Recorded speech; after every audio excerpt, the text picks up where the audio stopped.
I haven't done this in a very long time. I'm talking like almost 2 years now, but we're in kind of a groove, so let's do it. Chapter 1152 just came out, and you guys had some great reactions, theories, of course, agendas. We're gonna react to them and yap while we're at it.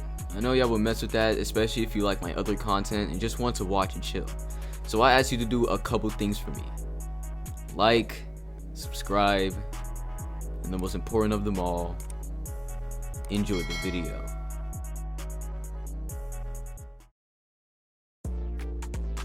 Sanji is getting Conqueror's, although I like the idea of him beating Conqueror's haki with the power of love.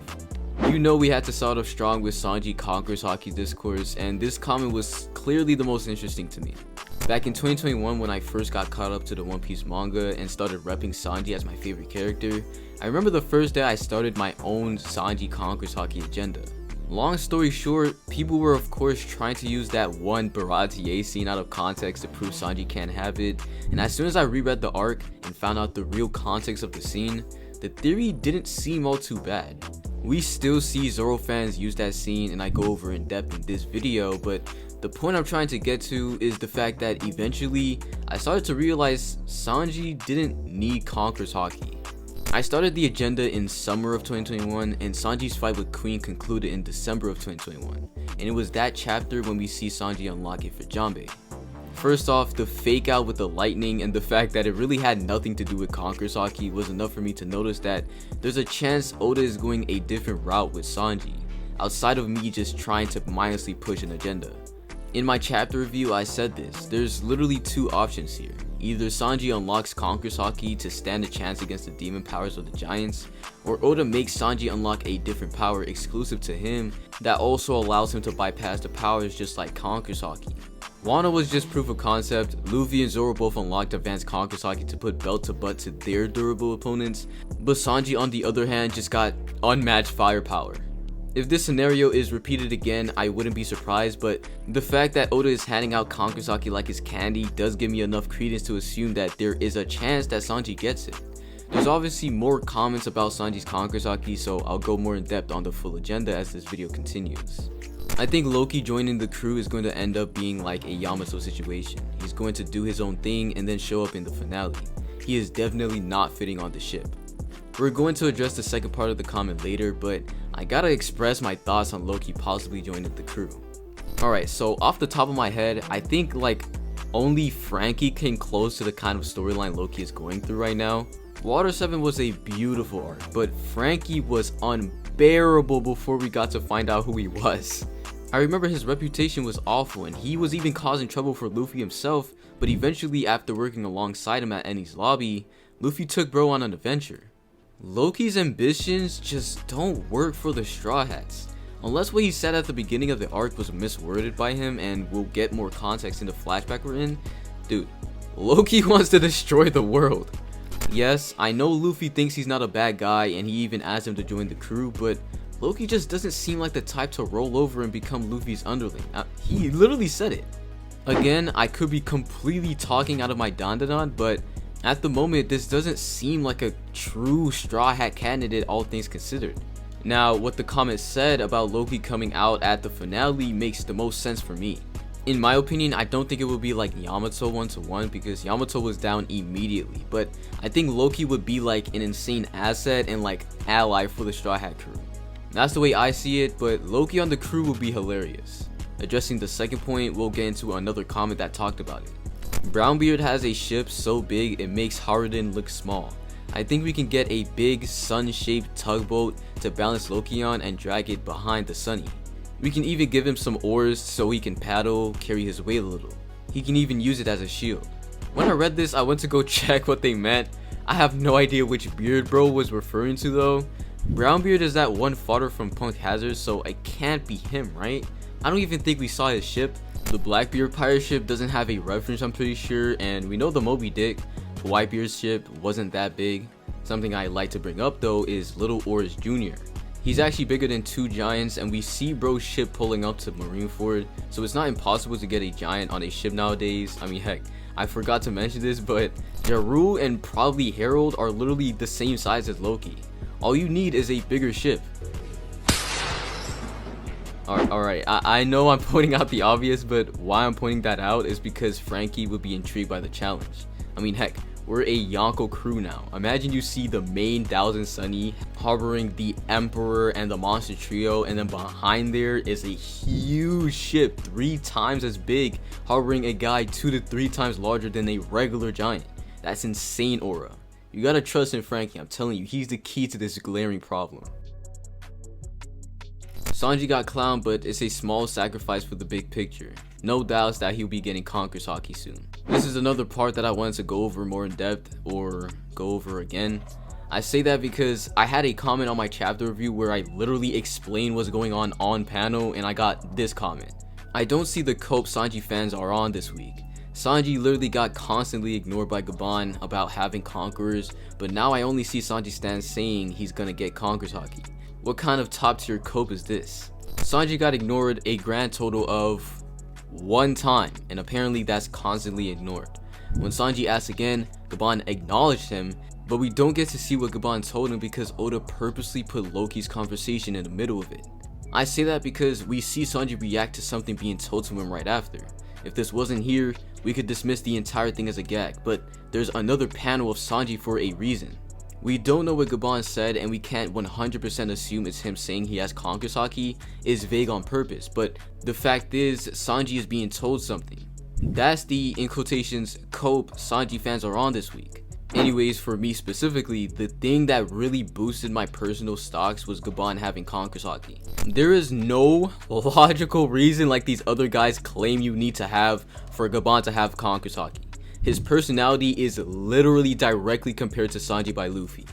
Sanji doesn't have grand ambition? Cool. Shanks literally confirms he just wanted to mess around all day.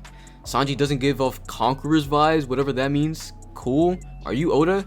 Gaban is an advanced Conqueror's Haki user whether you like it or not, and it boosts Sanji's own possibility of getting it. It's as simple as that. I really don't understand the opposite side. The way I looked at Shanks losing his left arm will never be the same. He wagered it but lost it on purpose because of the mark. For some dumb reason, I completely forgot to bring up Shanks' arm tattoo during the chapter review. Dude, this was a huge lore drop.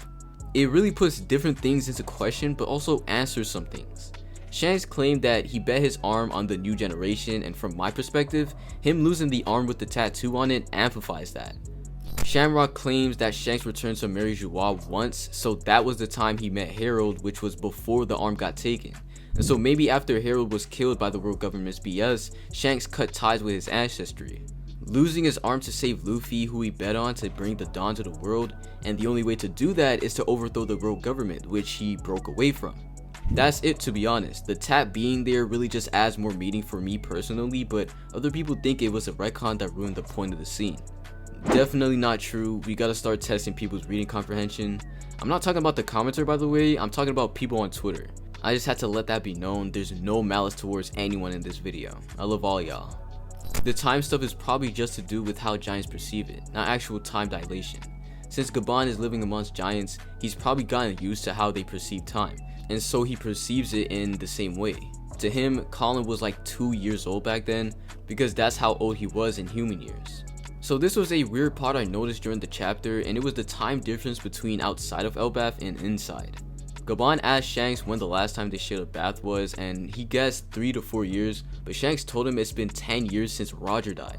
The comment says that Gaban got used to their perception of time, and yeah, that makes sense. It's just that, off the top of my head, I don't remember any giant, even in Elbaf, referring to themselves in giant years. Alright, I didn't word that correctly. Alright, so the comment said that Colin was basically 2 years old back then, even though he's actually like 6 years old in physical time. And now he should be like 6 or 7, but physical time he's like 20 years old.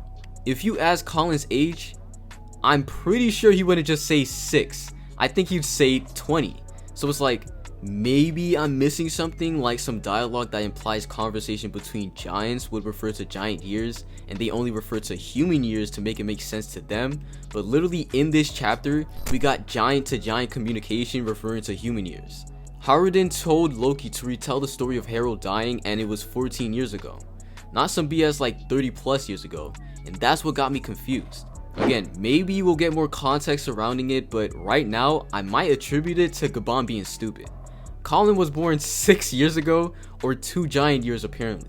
But 14 giant years ago is 14 human years ago. Yeah, nah, Gabon just might be stupid. Genuine question. How does this prove that Luffy used Conqueror's Haki against the Gorosei? I thought it was obvious, but I'm confused on how any of this proves it. In my chapter review, I said that Gabon giving Luffy advice on Conqueror's Haki proved that Luffy used it on Egghead. I don't think I gave it enough justice or enough of an explanation, so that's on me. So let's go through the entire process.